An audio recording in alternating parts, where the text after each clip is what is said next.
This week on the Protagonist seat, we're solving a murder. Several moitas. Several murders. And an assault. A lot of people died this week. Yeah, this was not a good week to be a living person. Yeah. So we're gonna go over the corpses and give you the gory details. We're gonna give you all the goop, all the gore, all the slime. We are your hosts and your dicks. That's Detective. Yes, that is an old-timey word for detective. Yeah, not implying that we are rude individuals of any sort. Yeah, we are not we are, but, we are detectives right now. Yeah, we're not gonna tell you that. Yeah, I'm Alex. And I am Ian. And this is the Protagonist seat. Cue intro.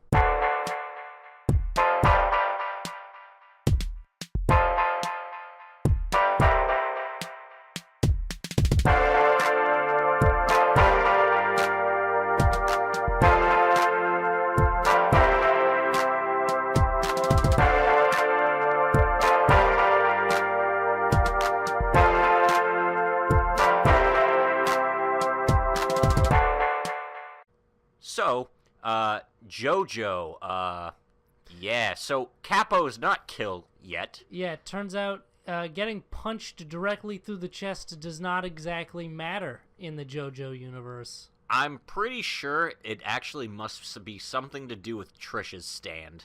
Probably. It's... Because he was fucking dead. He was dead as shit. And then his soul was out of his body and then went back into his body. That happens in JoJo, though. Yeah. Like, you finished part 3, right? I have. Yeah. I just recently Where everyone's finished souls are just, like, flying around as ghosts, like, waving goodbye, like, see you later. See ya, Polnareff. And then Polnareff is like, I gotta beat Vanilla Ice. I gotta beat him. But, yeah, so, they escape. Actually, it was pretty cool how, Bruno escapes from the boss, where he realizes very quickly, okay, he can sort of predict my movements, so I'll kind of throw him off by doing things he's not expecting me to do. Like, he threw a punch at him, but the punch wasn't actually intended to hit him. He was actually aiming for the pillar. And then he used the zipper on the pillar to basically foist himself into the air and escape, because he realized you can only see a couple seconds into the future. You're not playing the long game, King Crimson. And then he still kind of gets fucked up anyway. Yeah. But he does drop the brooch, and the brooch... Turns out Giorno made the turtle a brooch. Yes, which means that since Giorno took cells from the turtle and put the turtle cells into the brooch and then gave the brooch life, the brooch is a stand user. Yeah, Golden Experience is bullshit. Yeah. It does whatever the plot needs it to do. And the reason this is important is because it sucks King Crimson into it, giving Bruno a couple extra seconds. But it doesn't, because he got out, but we couldn't see it. It does for like a second, and then he escapes almost immediately. Yeah, but then Bruno escapes, and then he goes upstairs into the top layer of the church to die, but then not die. Yeah, but then he goes upstairs into the church to undie, where he encounters Giorno, and Giorno's like, oh shit, who's the boss? You can't die, I'm gonna fix your wounds. I fixed his wounds, why is he still dying? And Giorno, hey, it's me, I'm a ghost. Don't worry, Giorno, it's super cool. I'm just a ghost right now. And then he's like, hey, call everyone over quick. And so Giorno's solution to calling people, if they were in earshot already when he could just yell, was to chuck the laptop so it breaks and makes a loud noise. Not even something as simple as chucking the laptop. He turns the laptop into a flying fish to just fly around a corner and then turn back into a laptop to smash against a wall in front of everybody. I mean, they are in a church. The acoustics are probably great. Yeah, you could probably hear them whispering to each other in that church. Yeah. And then they all show up. They get Bruno outside, and he's like, hey, they're like, tell us what's going on. And he's like, hey, I'm betraying the boss. And they're like, why? Nani? And he's like, because he was going to kill this girl. I know we're all gangsters, and gangsters do bad shit, but I'm a good gangster. I don't want to be a bad gangster anymore. I want to be a good gangster. And this breaks Fugo's brain. Yeah, Fugo literally cannot comprehend the ideal behind this. Yeah, And neither can Narancia for a little bit. and he basically says he's not ordering anyone to go with him, and that he's just basically going to he's gonna go by himself if he has to, and he's not gonna give them the order because if they go with him, they'll be traitors. So he's leaving it up to them to decide. And Abakio is basically the first to be like, "This is really stupid, but I feel more comfortable when I'm with you." Yeah. I don't feel anxious when I'm around you, so I'm gonna help you betray a criminal organization. And Mista's like, "You know what? If we take down the boss, we'll be all super rich. And you know what? I feel like we've been doing pretty good so far." If Bruno kills the boss, then I guess I move up to Capo. Which is true. He would move up to Capo. It is, surprisingly enough. And Narancia is like, order me to do it. And Bruno says, no, that is literally the thing I just told you I would not do. And I actually really like this scene because they all end up leaving, and Narancia and Fugo are just there, and Fugo's just like, "This is insane. Why would anyone do this? What are they thinking? What are the plot writers thinking with this plot?" And then Narancia, last second, dives into the water and somehow keeps up pretty good with a speeding boat. Yeah. And he decides that Trish is just like him. They were both abandoned by the people that... She is me. She's me, Bruno. That- That's why I'm going with you. That wound on her arm is my wound. Yeah, because whatever you need to do to get Narancia in the boat, my dude. Yeah, and he joins them, and Fugo's the only one that stays behind because Purple Haze would probably make fighting anybody real easy, even if they could stop time. Yeah. Because you're still going to breathe in those particles. Yeah, Fugo would literally make the King Crimson fight trivial. Which is probably why he had to go. Yep. He was a very good plot write-out character. But I'm also, kind of disappointed. We only saw Purple Haze fight one time. Yeah. And it was against something that basically nullified its power. Yeah, because it like, separated him from his stand. Yeah. Manin Zamira.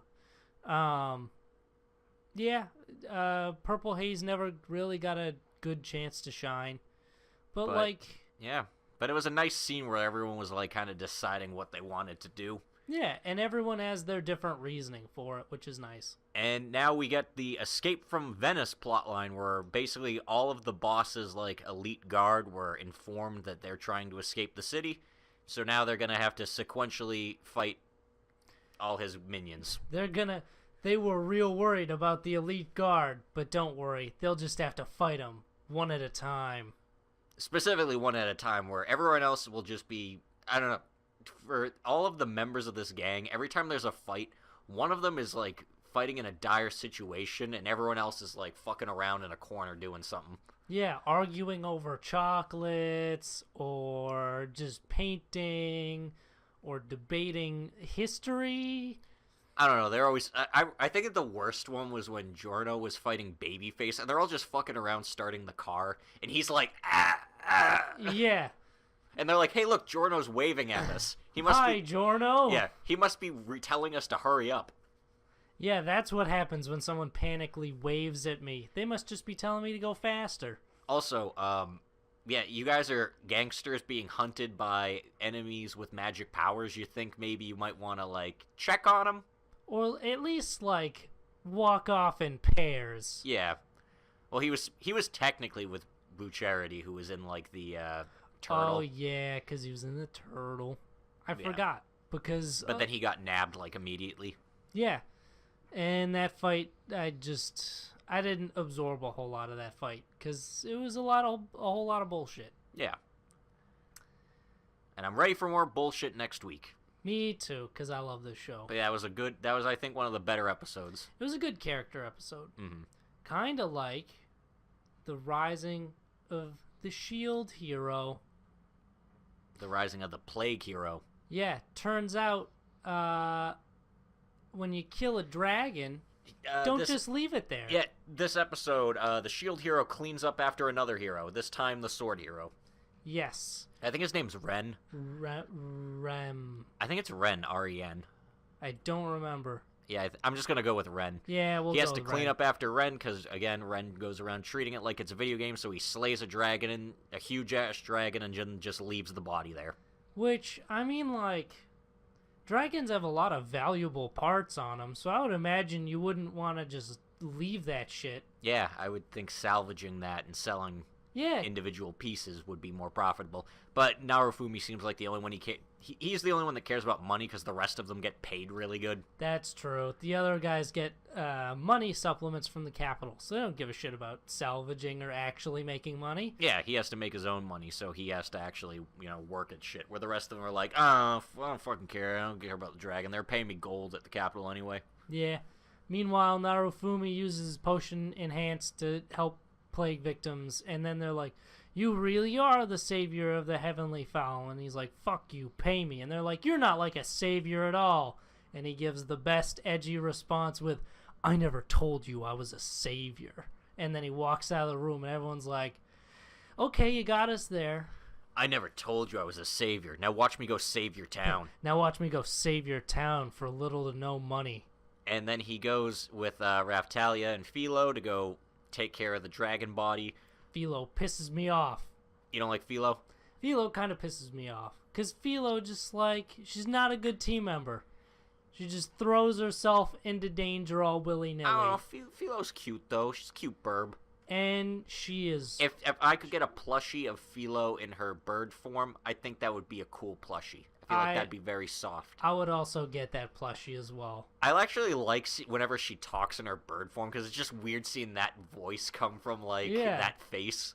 Because it's just like a gigantic bird creature.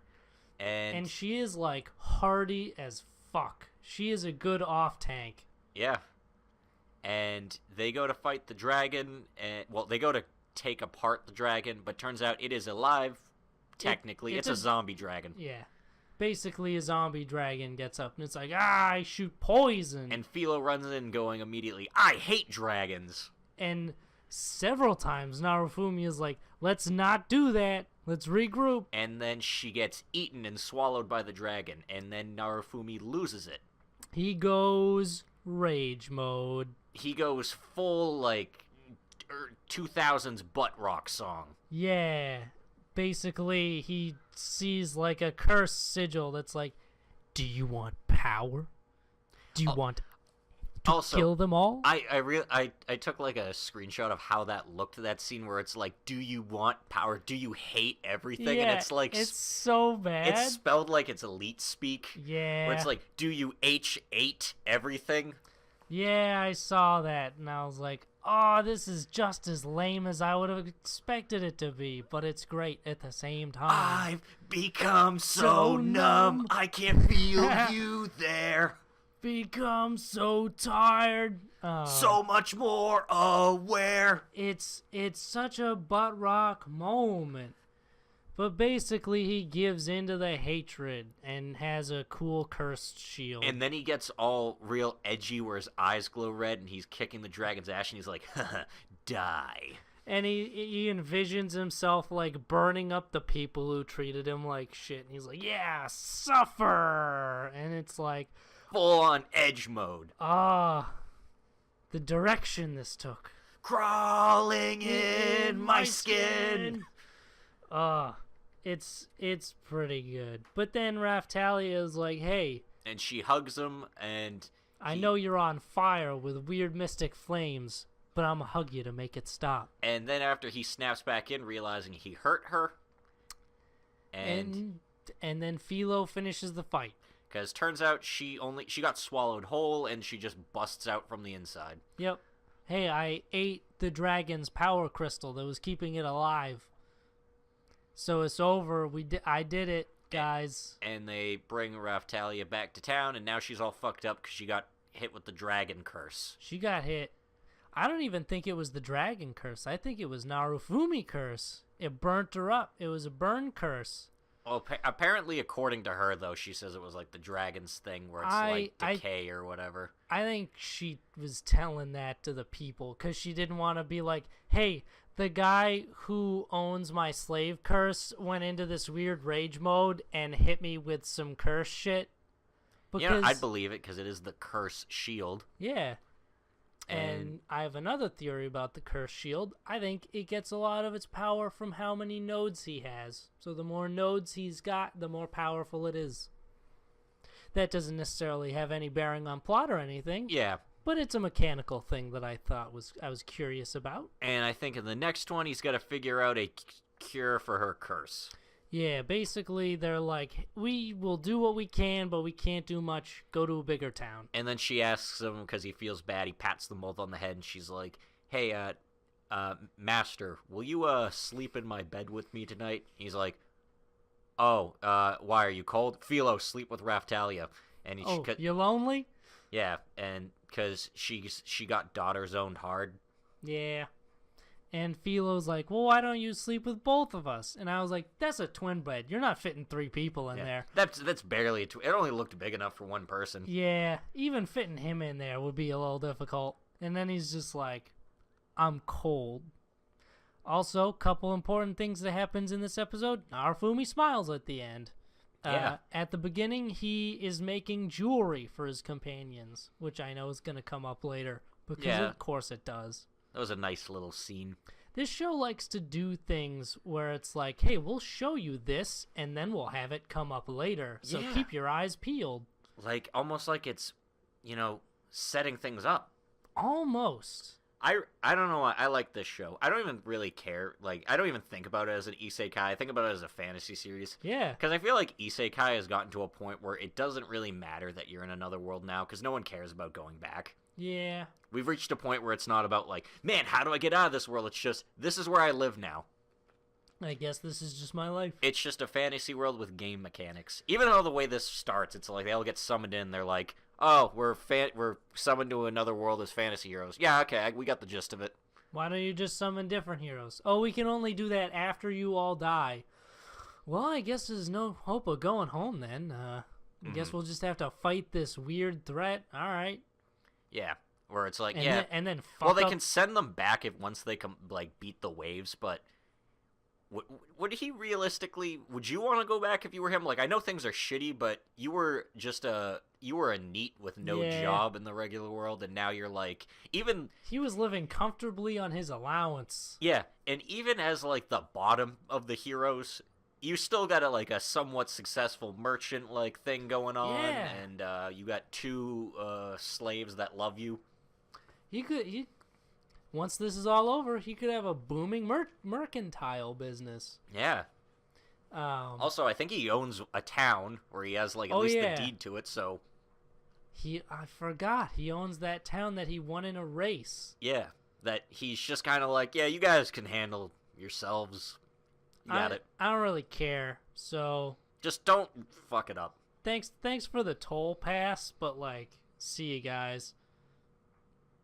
This show is real good. I like it. Every single episode has been fun. Yeah.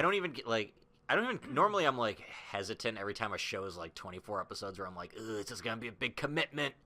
Where with this, everything's good. Keep it going. Keep it coming. Yeah. They still, every week, manage to do interesting things when he goes to a new town. And I think they've set it up in a way so that it's conducive for him going to new towns. I like it because the towns also feel, they feel different enough. Yeah. Or at least visually and just what's going on, even if it's like, just, hey, this town, this is the hot springs town, or this is the town full of sick people. This is the town with plants and sick people. Yeah, but at least, visually, they're neat to look at. Yeah. Like, this one had, like, kind of like a forest vibe, whereas It felt like a cabin in the New England wilderness. It did. It was nice and cozy and full of plague. Yeah, the New England wilderness. Cozy and full of plague. Cozy and full of plague. But, yeah, it's not like some other shows where it's like every town's the fucking same thing. Yeah. They did a good job with their world, and I commend them. Oh, I can't wait till we get to industrial... industrial France. Yeah, industrial France town. I want to see industrial France, and I'm still pulling for Archer Boy being in industrial France. I mean, if he's cleaning up everyone's shit, he's got to clean up his shit at some point. Yeah. So, next show. some shit happens in the Yeah. Promised Neverland. A lot of shit happens. Isabella establishes herself as villain of the season. Yeah, cause holy shit. Like mine in the Rising of the Shield Hero, yeah, she's a bitch, but she's not at this level of. Isabella could take. She would shred mine. She would shred that girl. I wouldn't want to introduce her into any other setting because I'm worried of how much control she could have over it. Isabella scares me. She's scared. She's a scary lady. So the previous one ended where Crone received a letter, apparently from headquarters. Yes. And we find out what it said. She's getting a promotion. She's going to be the mom of Plant 4. And I knew as soon as she got that letter, I'm like, nah. This is a trap. This is all BS. This poor lady is getting trapped. And I didn't like Crone the entire time, but almost near the end, I was like, I felt bad. Yeah, because, well, we'll get to that in a second. Basically, she gets the letter, and she goes out, and she tries to rat on Isabella to Grandmother, and Grandmother's like, Isabella's a good pawn, and I'm not going to have you fucking that up. And then she realizes, oh, Grandma is in on the whole thing. We get a little flashback scene where it showed, I guess Grandma was actually the mom of Isabella's plantation. Yeah. So that's how they know each other. And we also get to see Sister Crone becoming technically a sister, because she never makes it to Mother. And yeah, it like shows them doing like combat training and stuff of like like judo flipping each other. We were talking about stuff coming back. That comes back. But yeah, so Crone realizes she's been played, and as she's about to like leave, the gates come down, and a giant ass demon comes and approaches her. And it's a big spooky demon, and she's like, "I'll take you on with a letter opener," and she does not take it on with a letter opener. Nope. It parallels with the scene where they're all eating dinner and they're just like, "Thank you for the food." Yeah. We also get to see that Sister Crone left something for our good friend Ray. And in her final thought, she's like, "I hope you kids better escape this place and destroy this whole damn world." Yeah. We also get to see how the flowers work, because that's something I've been wondering for a long time. Yep, they stick it in the person's heart, and then it blooms. It blooms, and then they die.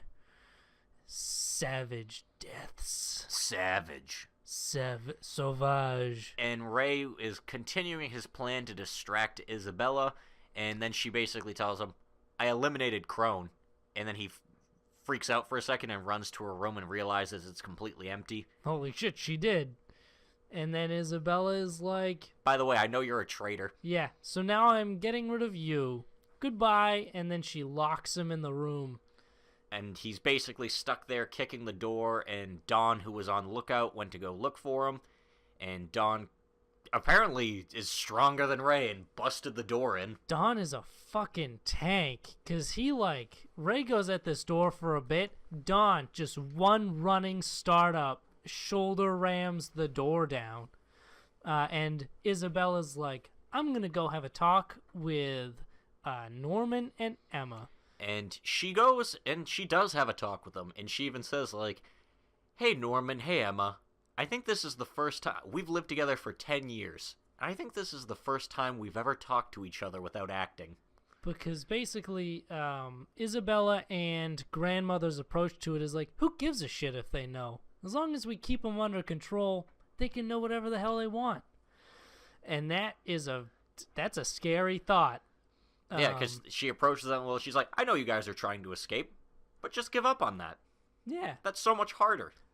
It's so much easier to just give up." Yeah, just give up, live a nice life here with me, because I love you, and I want to protect you. That's what my spooky eyes are saying, because she's starting to get the scary eyes at this point. Yep. And she is trying to convince them all, like, "I genuinely care for all of you. That's why I don't want you to escape, because you'll hurt yourselves out there. You're just going to get hurt if you go out there. So I got to protect you, so I got to keep you here." And then they're like, "Okay."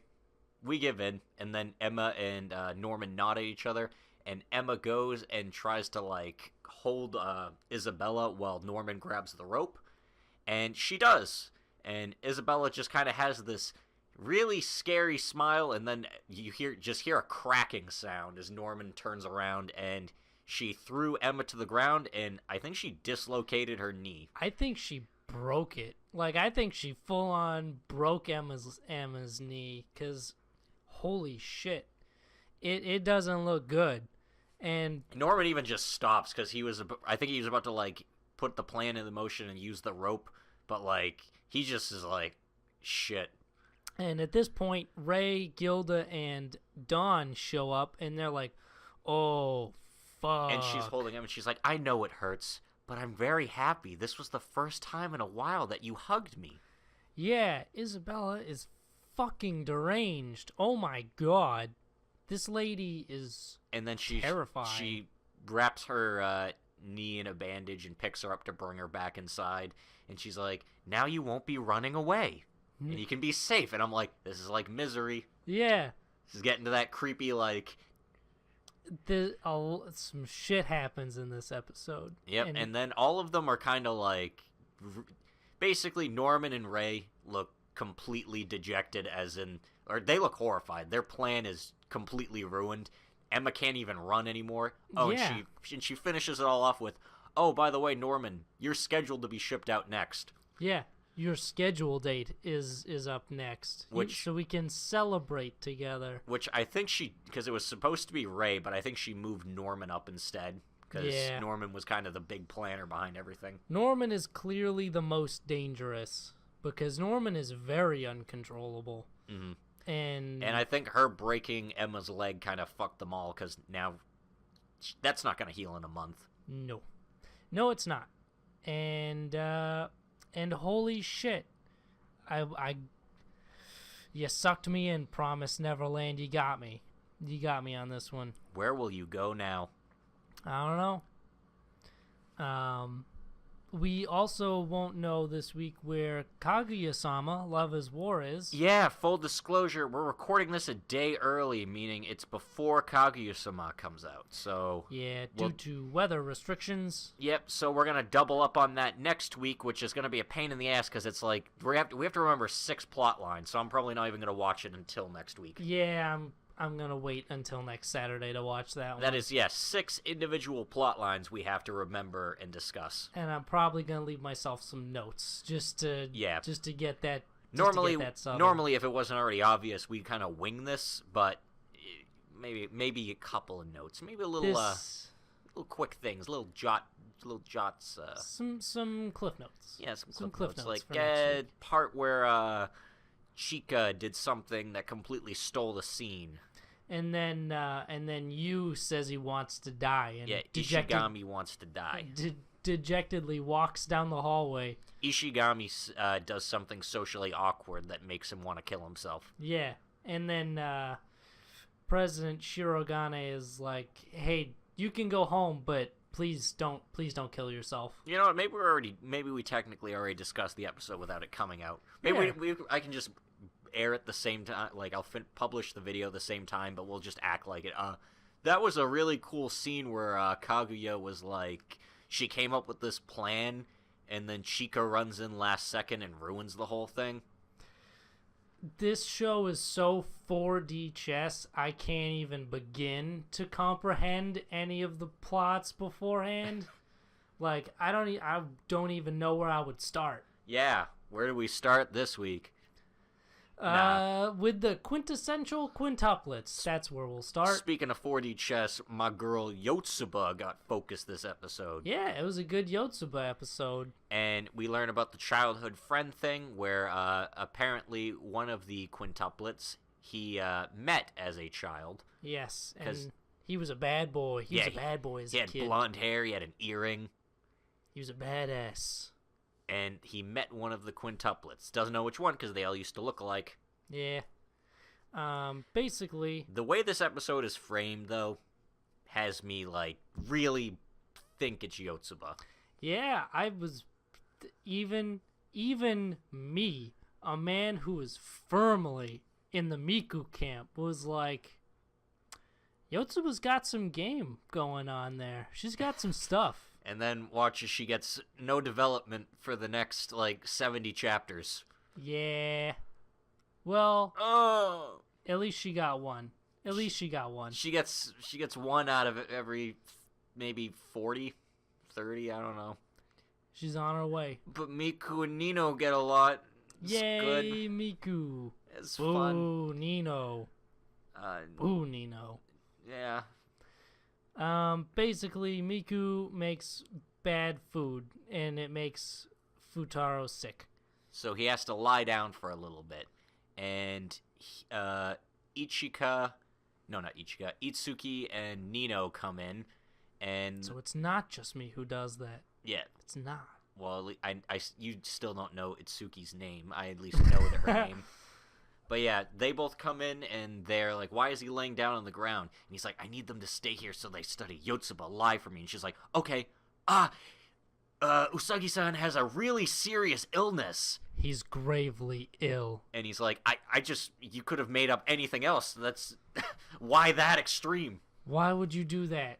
And if he moves, he will die. And they're like, that's ridiculous. And because he has to play into it, he has, ketchup, so he, coughs it into his hand, and he's like, crap, I moved a little bit. I moved a little bit, and I thought I was gonna die. I almost died. And Itsuki at this point is like, oh shit, we gotta tend to our tutor before he dies in our living room. And Yotsuba's like, hey, Nino, you're really good at cooking. Make him some, rice porridge or something. And she's like, oh, that's easy. And he's like, no, this whole thing was because I overate. Why did I put you in charge of this task? And she does. And he ends up wearing it. Yeah, Nino trips, and the whole entire thing lands on his face, and it's really hot. So he immediately stands up and just starts going, ow, ow, ow. And wipes it off. And then they're like, wait a second. You're fine. You're okay. And then they get mad, and then they leave. Yeah. And then Yotsuba tells him that she likes him.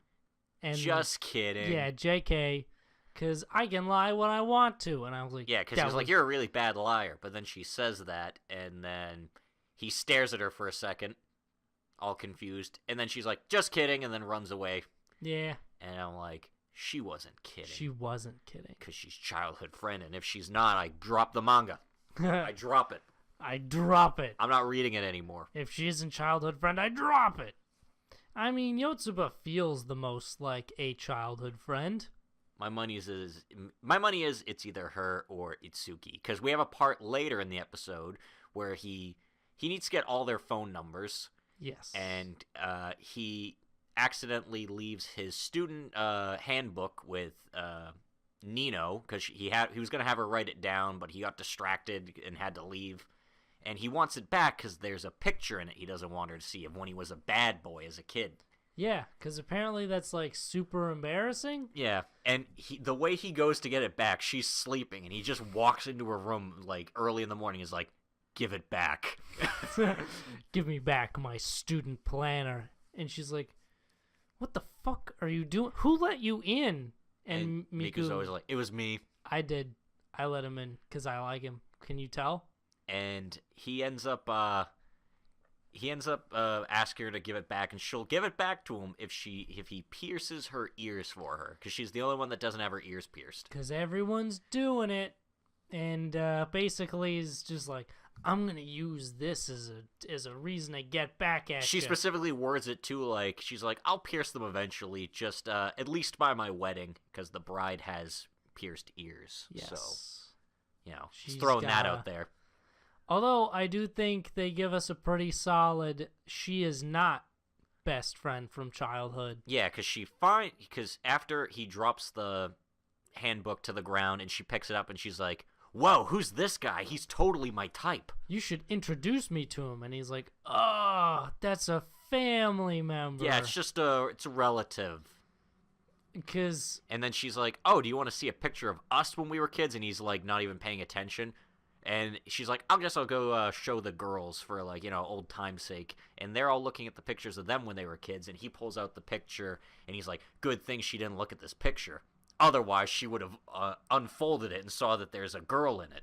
Yeah, Turns out it's one of them. Yes, because we also get a good shot of all the quintuplets as kids, and they all look like the girl in the picture. Because, of course, they do. They're quintuplets. Yeah, gotta keep that mystery going.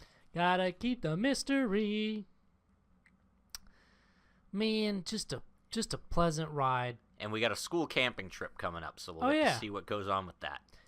And, I believe that's everything. Yeah. That's all we got.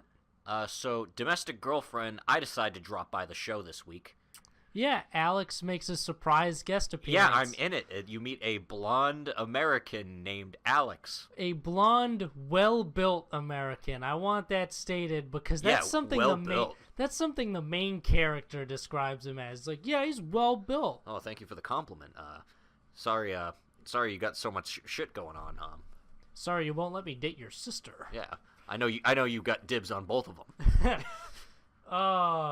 That leads to some shit later, but yeah, so he meets this new character named Alex, who is an American exchange student, and and he speaks English so well. Yeah, for an American, he speaks real good English.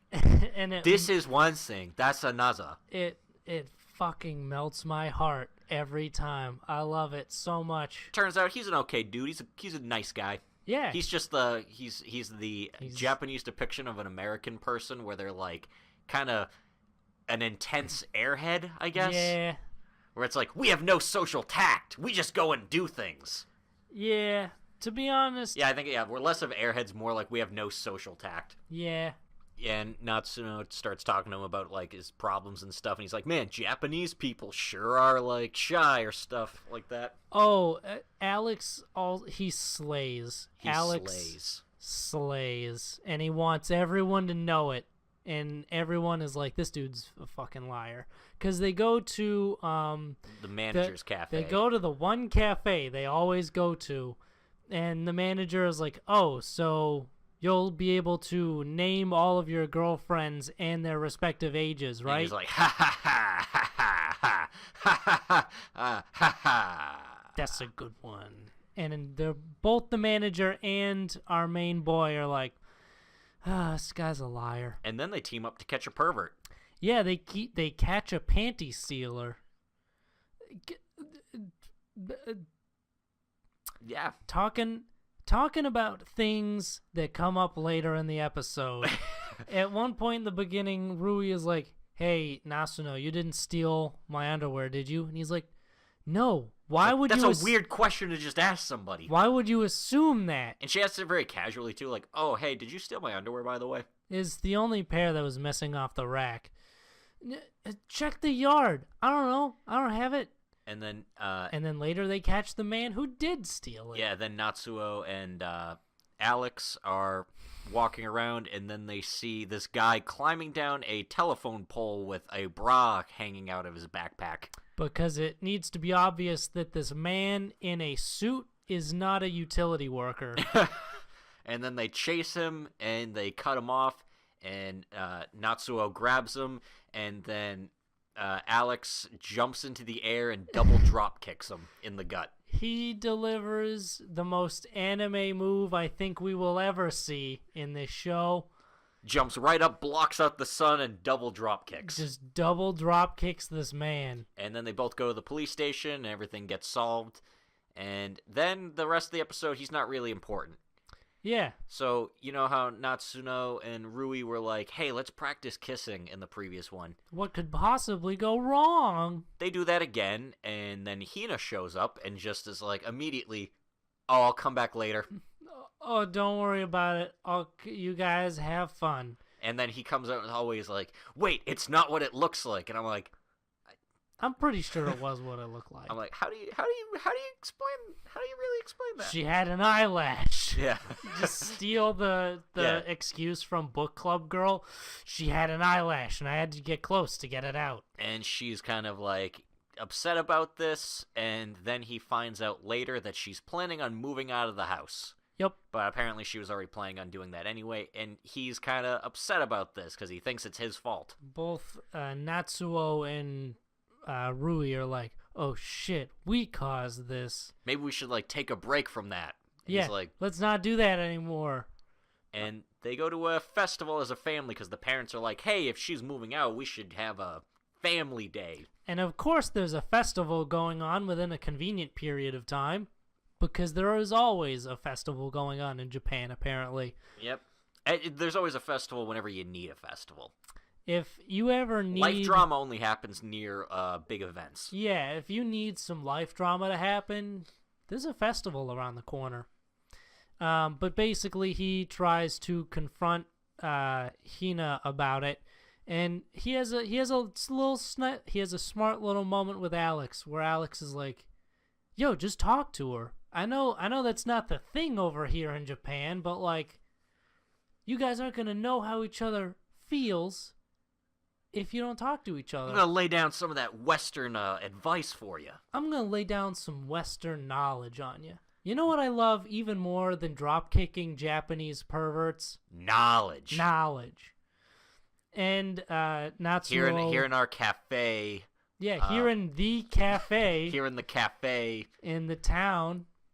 Yeah, so... And we also learned that Alex likes Rui. And he's like, you should introduce me. And then Rui is like, not interested. Yeah, and he seems fine with being shot down because he's got, like, you know, that... He slays. Yeah, he slays. And he, Natsuno goes and he tries to talk to Hina, and she gets kind of upset and she doesn't want to talk, so she runs away from him. So he chases her down and gets everybody from the cafe to basically restrain her, so she has to talk to him. Yeah, which is... the more, like...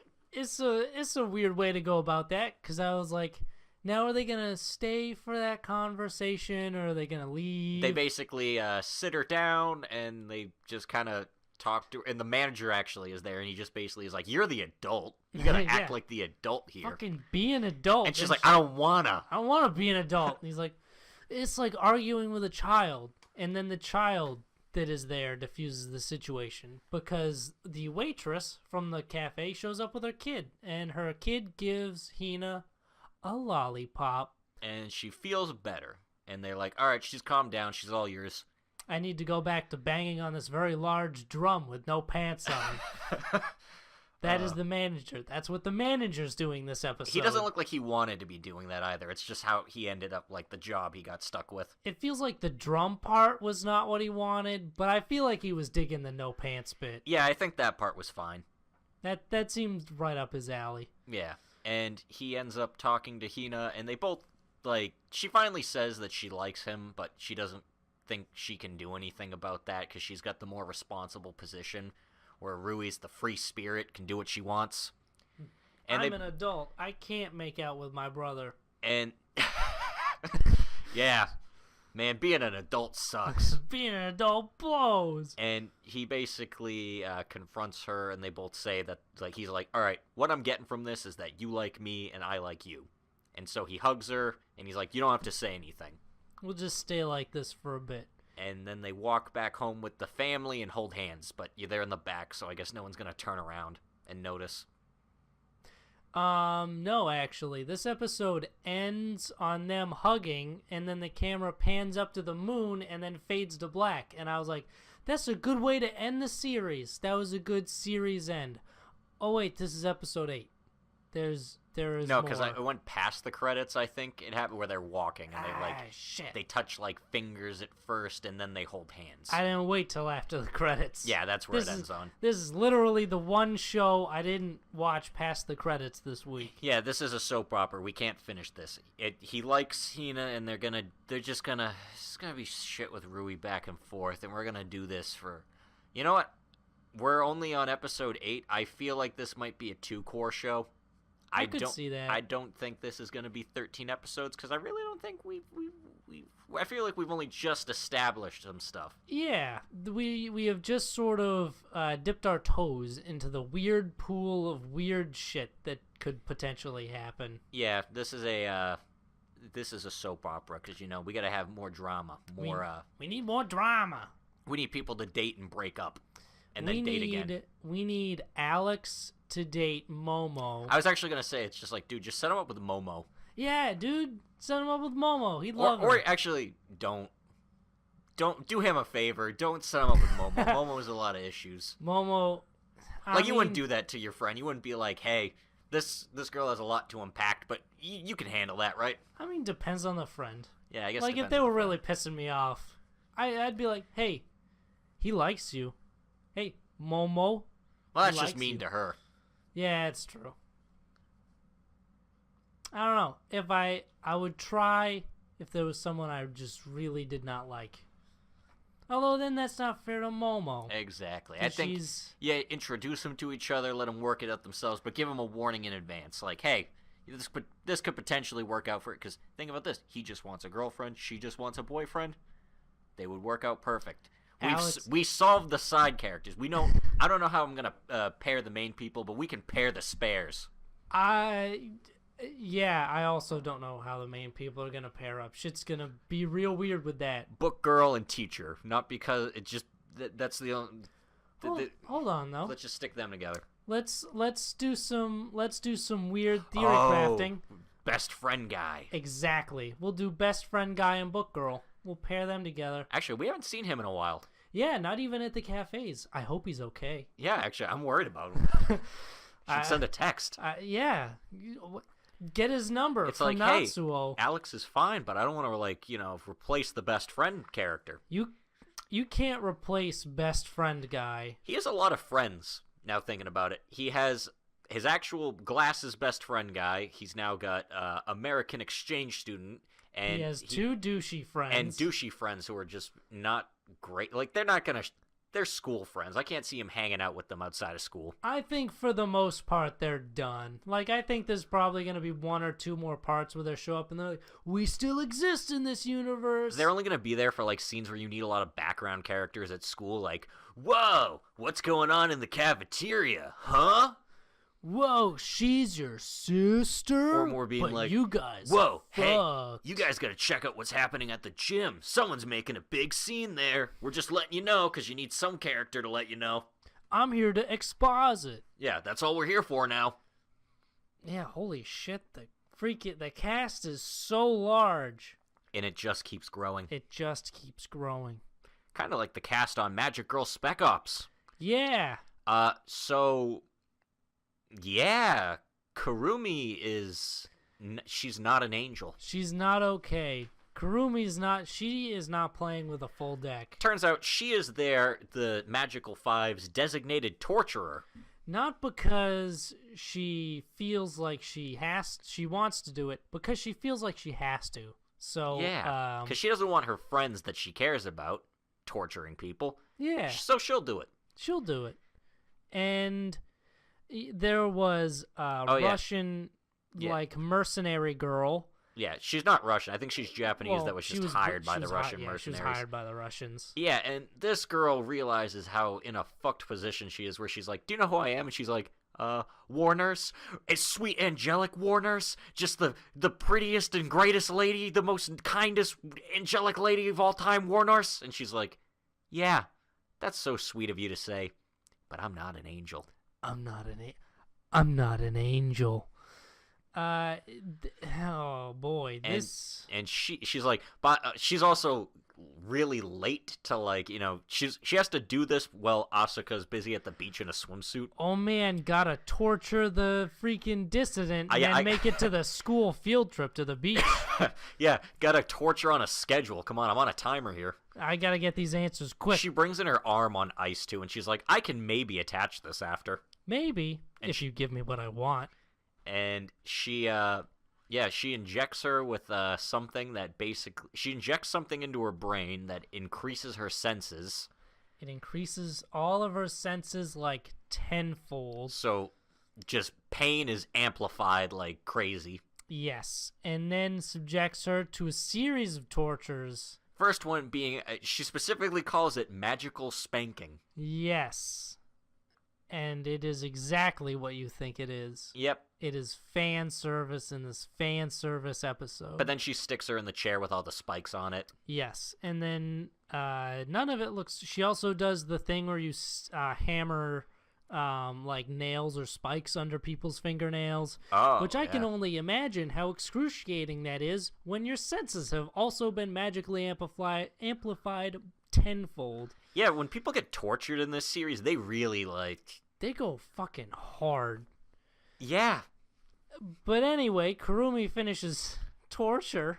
At least I still don't think she had it as bad probably as dude who got his legs cut off, terrorist guy, because he looked just gone by the end. That dude was tortured by the government. Those dudes don't have magical means. Also, his was like daily, where I'm pretty sure they're done with her right now, because she was a mercenary. She gave up all she's got. Yeah, and Kurumi does put her arm back on, which is very nice. And then she leaves her there and goes to join them at the beach, and they do beach stuff. It's just a fan service beach.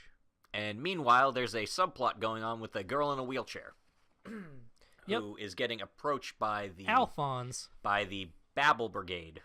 The Alphonse member of the Babel Brigade. Yeah, so basically, Babel Brigade. Babel Brigade. Babel Brigade. Babel Brigade. What do you know about the Babel Brigade?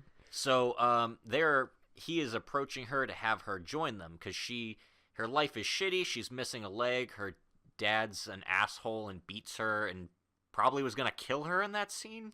I don't know. He didn't get the chance to go that far. Yeah, so her dad's he's beating the shit out of her, doing the typical, like, why did you live when your mom died? You're so useless. I'm gonna smash a bottle over your head. I'm sorry, the plot demanded I have a tragic backstory, Dad. And then Alphonse busts in, and he just crushes his skull. Yep, just done. One and done. And he's like, hey, how would you like to be a magic girl? How would you like to be a magic girl? Do you want to fight? And she's like, yeah. And you're like, anything's better than this. I have literally no options at this point. They give her a prosthetic leg, and then she turns into a magic girl with, like, this weird blade whip thing. Yeah, she's got, like, a crazy blade whip, and I think she also has, like, a sword in her leg or, like, a dagger in her leg or something. I think her name's Magic Girl Whiplash Chisato. I think her name's Chisato. Yes, I believe that is correct. And Magical Alphonse is like, hey, you know the people who killed your mom? We got them. Yeah, because apparently she lost her leg and her mom in a car crash because some drunk delinquents accidentally drove into them and they all went to juvie. And then they collected them all from juvie, and he's like, hey, if you want to join the Babel Brigade, if you want to be a magical girl and you want to fight for good and justice and all that dumb bullshit, you got to kill them all, but you got to do it in, like, under 10 minutes. Like, or do it over 10 minutes each one of them. Alphonse's actual show name is Geis, and we also learned that he was a former child soldier who's approached by the Babel Brigade. And they basically, since they were like, wow, you look shitty, kid, they gave Here's him... a new body. Yeah, here's a new dope-ass magical robot body. He is real intense, because he's like, all right, what you gotta do, you need to kill each of them, but you need to take at least 10 minutes on it, which means you need to stab them in a non-vital part of the body and then slit their throat to finish them. And I was like... I didn't realize this was going to be such an advanced test, Mr. Geist. And then you think maybe she'd back out of it, but she's like, thank you, Geist, for bringing me people that are so easy to kill. And I was like, that seems like the point, to be quite honest with you. Because even Geist says the first kills are the most important. Because, of course, a child soldier would know that. Yeah. But she does, and she passes out because...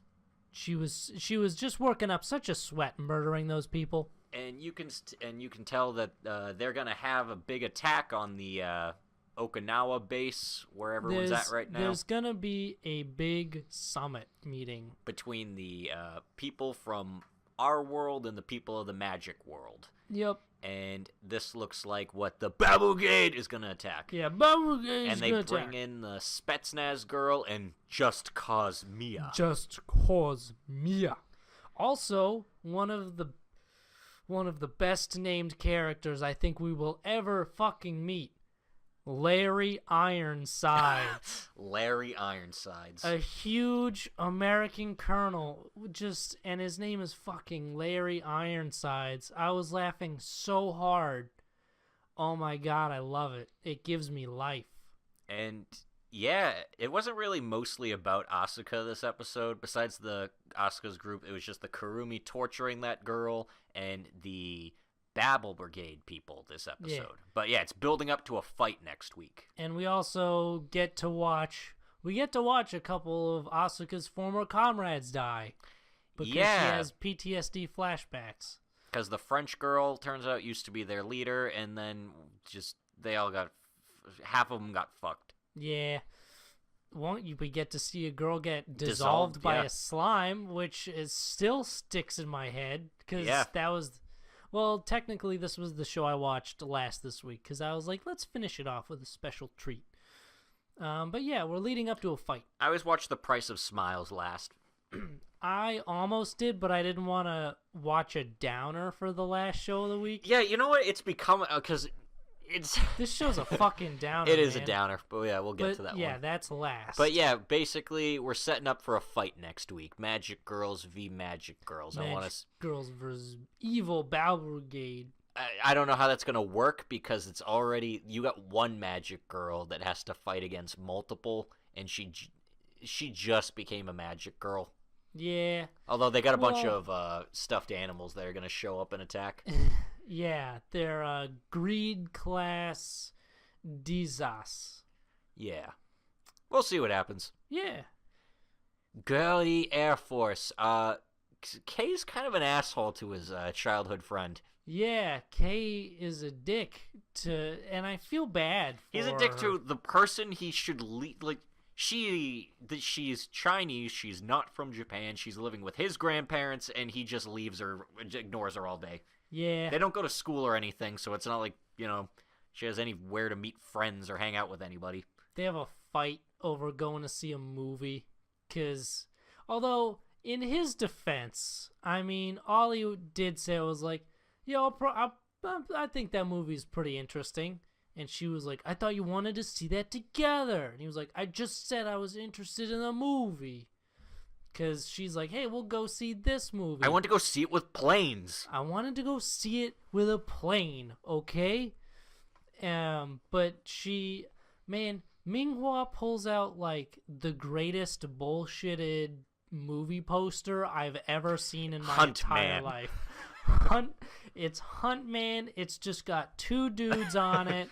It's like like an explosion in the background or something. It's and then so like a great. cop car, I think. It's so great because it feels like they were just like, I don't fucking know. Put a movie that a guy would like on it, and they were just I don't know, like explosions. Again, two men. They probably said it like to the animation staff, like, put a movie that a guy would like on it, and then it's like because these are Japanese animators, it's probably something super anime with like cute girls on it. No, put a movie that a guy who doesn't watch anime would like. But this is gonna be in an anime. Well, Kay doesn't watch anime. Fuck. I don't know what do regular like normie dudes like? Explosions, buff guys. This dude's got a knife. It's called, I don't know, Hunt Man. Yeah, Hunt Man. I love this poster. It's great. But I want a Hunt Man poster.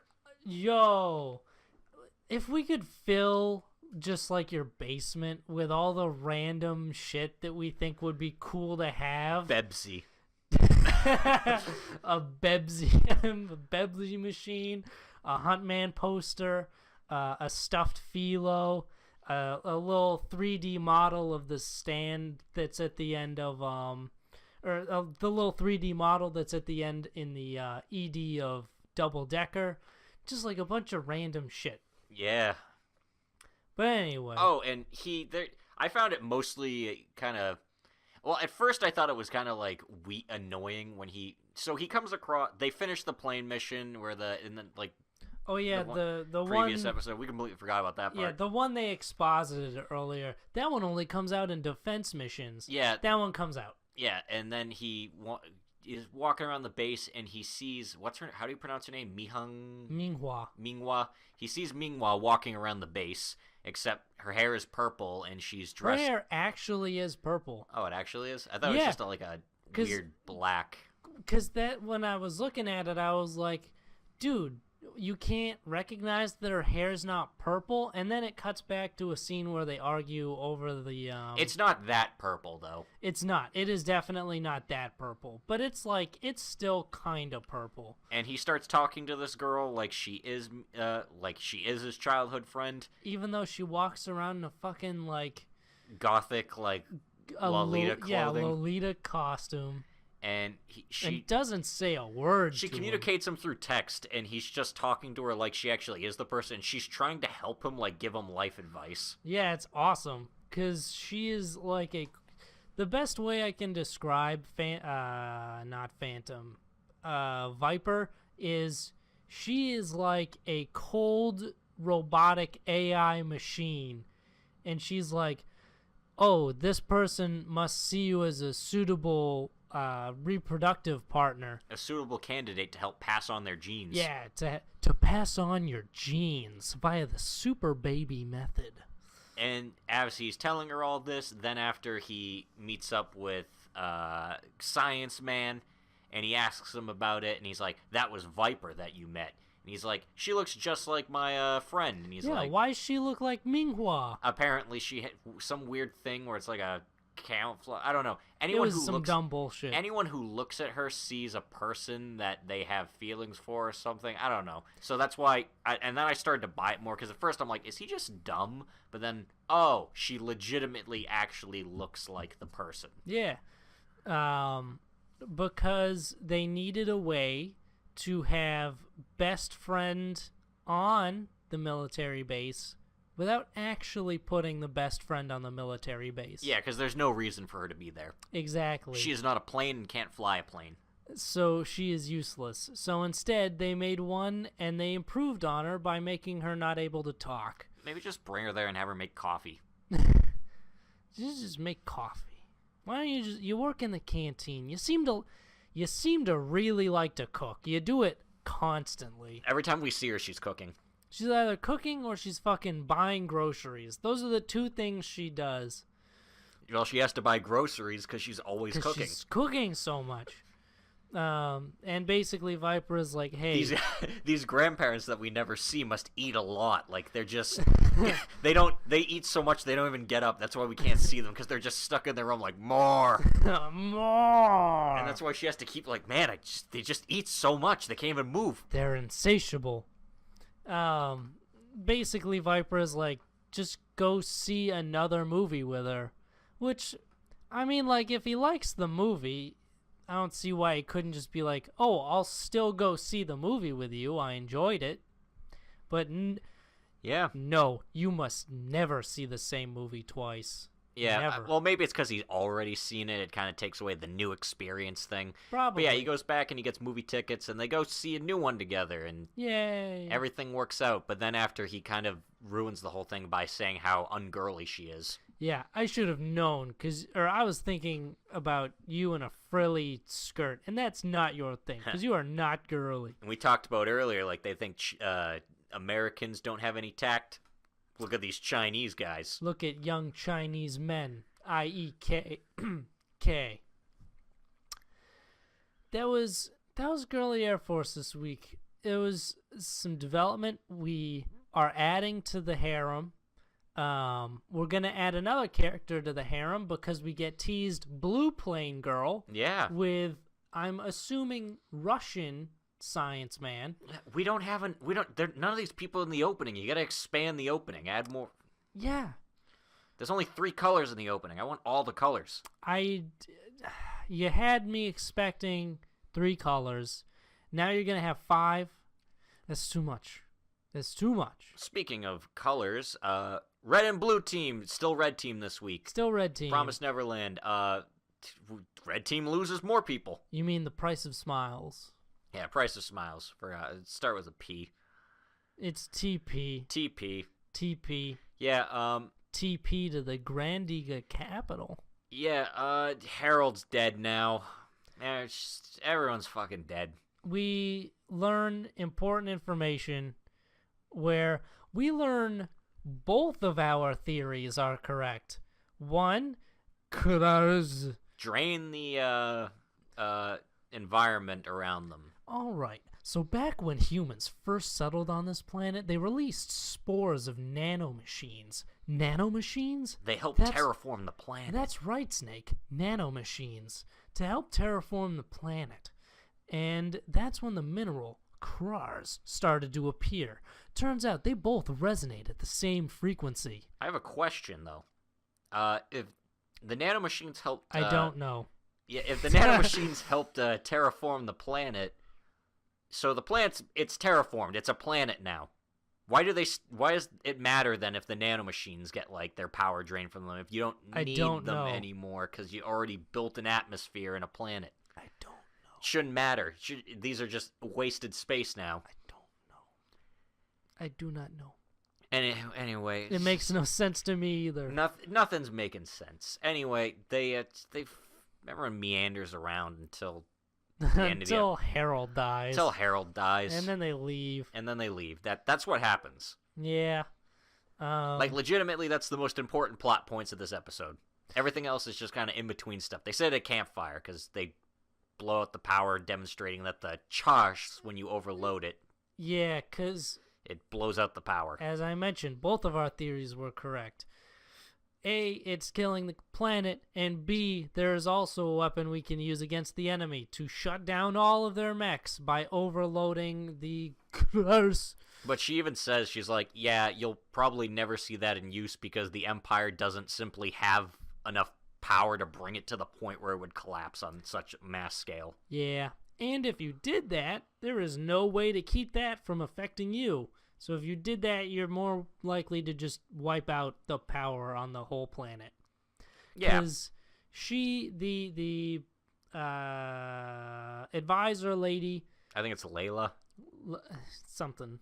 Advisor lady is basically like, hey, I discovered this. And then she blows out the power, and she's like, I didn't expect it to be that strong. In my calculations, it was only supposed to hit like 10 yards or something, instead of knocking out all of the power in the complex. So yeah, shit is bad. And then Harold dies, and then everyone leaves. Yeah, Harold dies after completely... He basically holds the line so that the princess can escape. Hold the line! Bam, bam, bam, bam. And he... Love isn't always on He fights the same person that fought him last time, which I think was Stella. But... I don't know if it was, he's like the same mech from last time, but I'm pretty sure that was Stella. No, because he fights Chain Gun Mech. So maybe it's Commander Dude? I think it's Commander Dude. And they both completely unload into each other with just their full entire clips. They just point blank range shoot at each other. And I guess Commander Man's mech was a lot more bulletproof than Harold's was. Even though they have shitty mass-produced run-of-the-mill stuff, and Harold has I guess not. Although, to be fair, they have glass as their fucking... That's true. They decided to put large their cockpit. Large panels of just glass, sheet glass. But yeah, Harold is dead. He's dead. Everyone is dead. Everyone fucking dies. Literally everyone is dead on Red Team besides Yuki, Advisor Lady, and the twins. Yeah. Everyone else is dead who matters. And so far, Blue Team has only lost Farm Boy. Yeah, who no one cared about anyway. Because we didn't even know who the hell he was. In fact, Blue Team needs to lose some more people soon for it to feel even. Honestly, I expected both of them to die. And I would have been like, oh shit, where's Blue Team gonna go? Because now their leader's gone. But no, I guess he's fine. I feel like you still have more to do with Commander, though. Yeah. His is definitely a lot more intriguing. Maybe we'll lose, like, Douchebag Guy or Pink Afro Man. Or Guy. Or Guy. Guy. His name is Guy, and that's the only word I can use to describe him. He's Guy. We got, like, only 4-ish more episodes left of this. So how are we going to conclude this? I'm assuming... I feel like the end of this show is going to be Yuki's going to do a big EMP thing that ends all the mechs from working, and she's like, okay, let's I everyone solved it. Yeah, I solved it. Let's all sit around campfires and be friends for now. Yeah, she was real hype on campfire time, so I feel like that's where that's gonna go too. And they're like, oh man, we can't fight each other. Guess we just gotta chill out for a bit and be like, when the power comes back on, we're gonna kick your ass. Gonna beat your ass with these big mechs And then, as soon as the power comes back. I don't want to fight anymore. This is lame. Let's be friends. Unless this show really just doesn't, because, you know...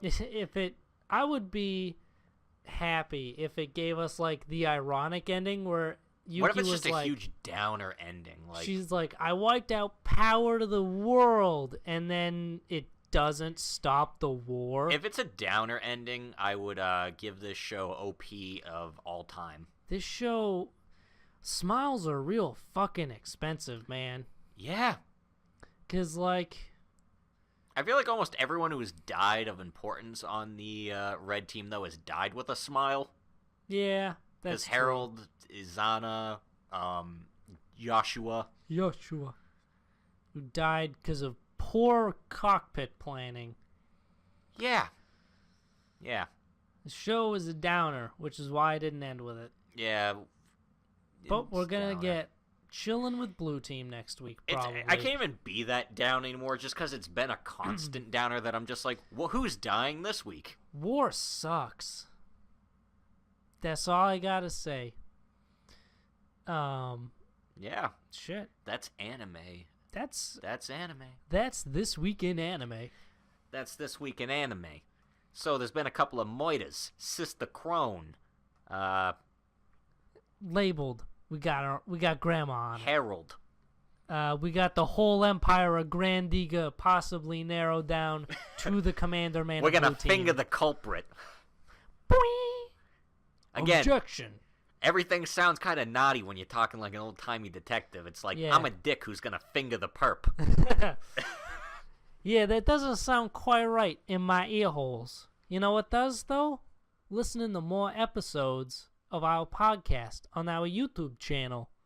You should like this video if you did. Maybe comment or subscribe with some clues. Yeah, gotta do those things. Gotta do this shit. If you've been listening, you know what to do. And maybe check our Twitter out. Yeah, check out the Twitter At where Protagonist. we'll leave some clues. Be like Blue's Clues. We'll leave little doggy paw prints, and you gotta find them all. Who's gonna die in the Price of Smiles this week? Probably fucking everybody. Probably fucking everybody. And we gotta finger the perp, and it's gonna be hard because it's the entire empire.